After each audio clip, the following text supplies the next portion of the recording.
Hello and welcome to Spectrum News at 12. I am Janice Cobham, coming to you live from Uyo, the capital city of Akwa Ibom State, Nigeria. Let's take a look at the headlines. Federal governments meet NLC today over fuel subsidy removal. Akwa Ibom State Governor Pastor Umoino to swear in Enobong Uwa as SSG. There is more in a moment.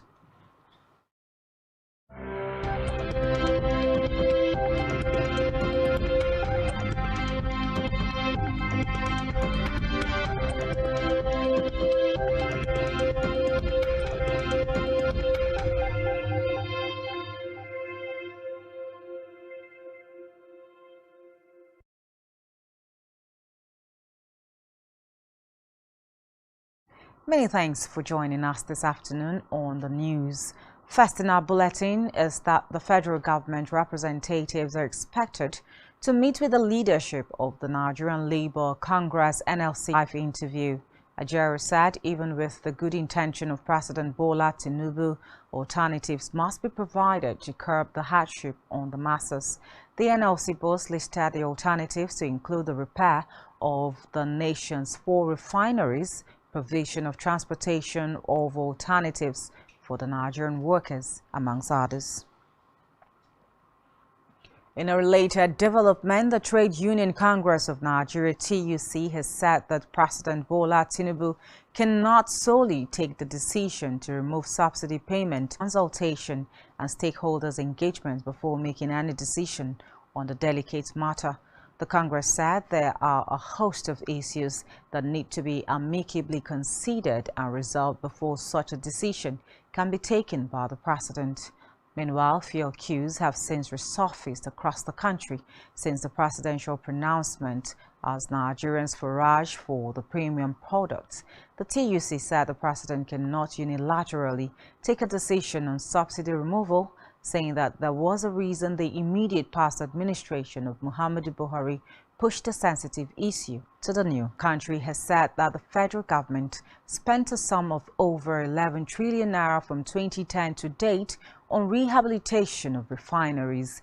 According to the panel, the additional cost in other currencies of 592,976,050, €4,877,068 and €3,455,042 billion naira. The deductions from the Federation accounts for rehabilitation was over 191 billion naira, and the losses by the refineries over a given period of time was over 366 billion naira. On judicial matters now, the National Industrial Court in Abuja has upheld the no work, no pay rule by the federal government in the suit filed against the Academic Staff Union of Universities, ASU. In a judgment delivered by the president of the court, Justice Benedict Kanyip, the court held that it was within the right of the federal government to withhold the salaries of workers who embark on industrial action. It held that the no work, no pay rule enforced by the federal government against members of ASU who went on strike last year was legal. However, the Nation System Platform and members of ASU who deserve the right to determine how their salaries should be paid. And moving away from that, now the newly sworn-in governor of Taraba State, Agbu Kefas, has dissolved the 16 local government caretaker committee chairmen in the state. The governor, in a press statement, asked that the handover with immediate effect. Meanwhile, the governor has made his first appointments of Chief Protocol Officer and Chief Press Secretary. He also approved the appointment of J.G. Williams as his Chief of Staff, with Timothy has ordered the freezing of the state government accounts domiciled in different parts in various banks. The governor, who was sworn in on Monday, also appointed Dr. Monday Uzo as the governor's decision were conveyed in a statement by Uzo. And back here, the newly appointed secretary to the Akwa Ibom State Government, Prince to the Governor, Ekerete Udo, reveals that the swearing-in ceremony will take place at the Banquet Hall of Government House by 2 p.m. prompt, noting that all invited guests are expected to be seated by 1:30 p.m. before the arrival of the Governor. According to the release, the new SHA, he has served the state in several capacities, including the Commissioner for Environment and Mineral Resources, Commissioner Housing and Urban Renewal, Secretary General of the Divine Mandate 2019, Secretary General Maintain Peace Movement MPM, and recently Secretary General Umoino Akun Eyayi Campaign Organization. The new SSG holds a Bachelor of Science degree in Geography and Regional Planning from the University of Cross River State, now University of Uyo, and a Master's in Public Administration, also from the University of Uyo. In the meantime, Governor Moino had yesterday approved the following appointments with immediate assistance, media and publicity. Otobong Edem Idiong, Chief of Protocol, Dr. Udwabong Inam, Economic Advisor. This was made known by the Permanent Secretary, Government House, Nathaniel Adiarakpan. The governor, however, encouraged Akwa Ibom people to accord them necessary support to enable them discharge their duties creditably. Moving now to Africa, where Russian Foreign Minister Sergei Lavrov says preparation of an intergovernmental agreement between Moscow and Burundi on civilian nuclear energy is in its final stage. Lavrov made the remarks after holding talks with cooperating in the peaceful use of the nuclear energy. Recall that the two countries signed a nuclear energy roadmap deal in November last year, in which Russia agreed to assist Burundi set up atomic plants. Still in Africa, Zimbabwean government has summoned the acting U.S. ambassador to the country over election-related social media posts, which is said amounted to activism and meddling in the country's internal affairs. In a statement, Zimbabwe's acting permanent secretary in the Ministry of Foreign Affairs, Rufina Chikava, confirmed the meeting. Chikava said she informed the U.S. embassy charged the affair Ellen French that the posts were unacceptable and deviated from diplomatic norms. Meanwhile, a spokeswoman for the U.S. Embassy, Meg Riggs, said there was no problem with the social media post, while also confirming the meeting between the Zimbabwean government and the acting U.S. ambassador.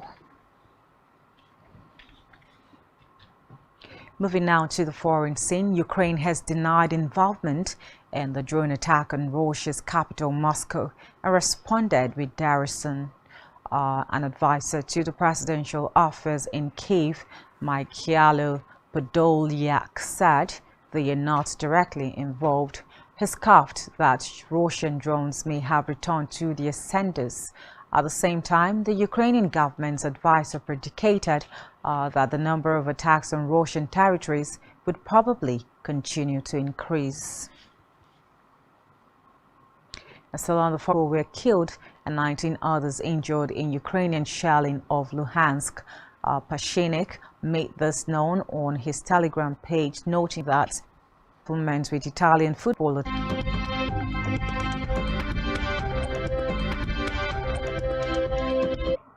Many thanks for still being there. Now to the rest of our stories. On a business, is also an oil-producing country.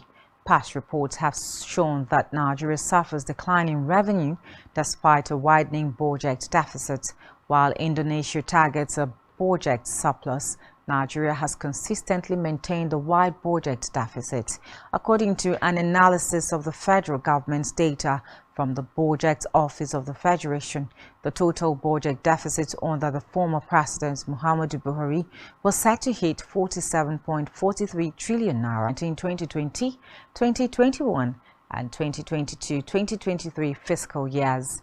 According to data, deficit's financing has risen by 370.54% from 2.41 trillion naira in 16, 17, 18, 19, 20, 2021 and 2022 January to November.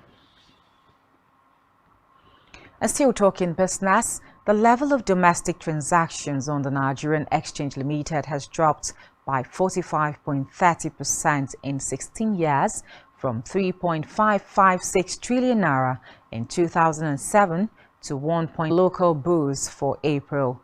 Data from NGX show that domestic transactions had grown to 3.971 trillion naira in 2008 before dropping to 422 billion naira in 2011 and grew past 1 trillion naira before dropping to 634 billion naira in 2016.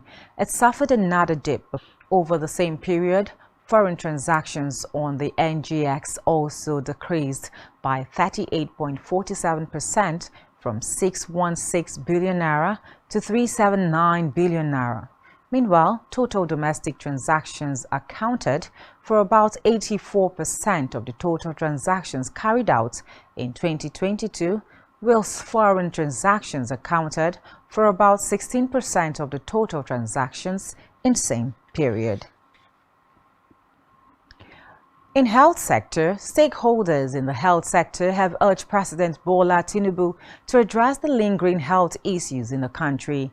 The stakeholders who made the call in separate interviews with the newsmen said the new government should be more sensitive to health and well-being of Nigerians. The national president of Association of Community Pharmacists of Nigeria, Adewale Al-Oladi Bolu, urged the new government to give priority to local pharmaceutical drug manufacturers. He said such. Meanwhile, the chief scientist of the World Health Organization, WHO, Jeremy Farrar, has urged world leaders to invest in building health and political systems so as to improve scientific capacity to fight future pandemics. The WHO scientist in a video posted on the Global Health Body's official Twitter handle stressed that countries need to start investing largely in manufacturing, health and surveillance, emphasized the importance of building trust among nations. He referred to global health issues as transnational, adding that no country could solve its issue without cooperating with others. And we move to sports now, where Juventus will pay a £620,000 fine as part of a settlement agreement with Italian football authorities over a case concerning payment of players' salary. Recall that Juventus were docked 10 points last week over a separate investigation into the club's past transfer dealings. The settlement means Juventus have accepted the 10-point penalty and will not receive a further point. Pardon. Juventus said the agreement would allow the club to achieve a definite result and overcome a state of tension and instability. The club also said the agreement would allow head coach Massimiliano Allegri and players to focus on their planning for next season. And still in sports now, EPL referee Andre Mari's last game was Arsenal's 5-0 thrashing of Wolves last Sunday. It was his 391st match in the English top flight. Marina's first Premier League game was a match between Charlton and Norwich in November 2004. We move now to the entertainment scene, where Nigerian sensational Afrobeat star Divine Ikubo, also known as Rema, is edging closer to equaling late South African music legend Hugh Masekela's record for the highest charting African song on the US Billboard Hot 100 charts. Reports say that the remix version of his hit song Calm Down, which featured American singer Selena Gomez, hit a new peak at number 4 on this week's 100 Top charts, which is a Nigerian record. Rema now has the second highest charting song on Hot 100 by an African artist in history. Meanwhile, Calm Down is projected to hit a new peak next week. And still on entertainment now, veteran Nollywood actor Francis Duru has taken to his Instagram to celebrate his 20th wedding anniversary with his wife, Ado Kiye. In his posts to his wife, the actor described Adokiye as a rare human and his chief of staff.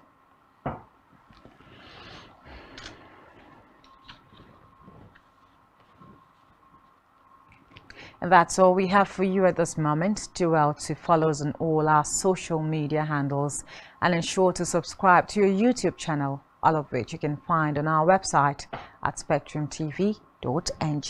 You have been watching Spectrum News at 12. My name is Janice Coburn. Do enjoy the rest of your day.